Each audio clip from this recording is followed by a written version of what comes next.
विश्व स्वास्थ्य संगठन WHO के अनुसार संसार में 150 करोड़ लोगक पेट में कीड़ा अछि।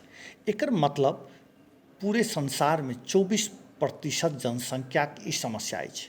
आम रूप से हाइजीन नहीं बरतऽ वाला वा कम साफ सफाई वाला इलाका में रहऽ वाला लोग के ई और समस्या करैत अछि।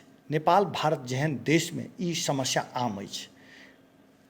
एकर सबसे बेसी असर बच्चा में देखऽ के भेटैत अछि। बच्चा हाइजीन से बहुत अनजान अछि। बहुत छोट बच्चा बराबर अंगूठा चूसैत अछि। ओकरा जे भेटैत अछि ओ मुँह में राखि लैत अछि आ चबाबऽ लगैत अछि।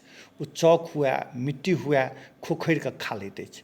एहिसँ पेट में गंदा पहुँचैत अछि आ कीड़ा भऽ जाइत अछि।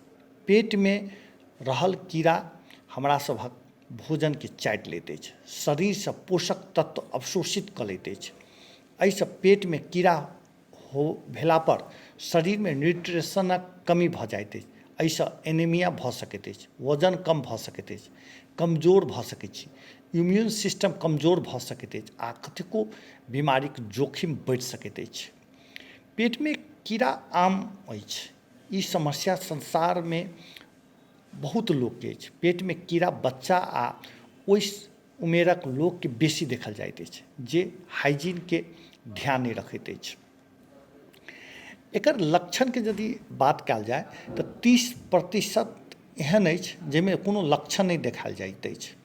किछु लोग के एनल में कुरियाइत रहैत अछि। बच्चा जखन सुतैत अछि ओहि समय एनल के लग पास कुरियाइत रहैत अछि आ नींद सेहो नहि अबैत अछि।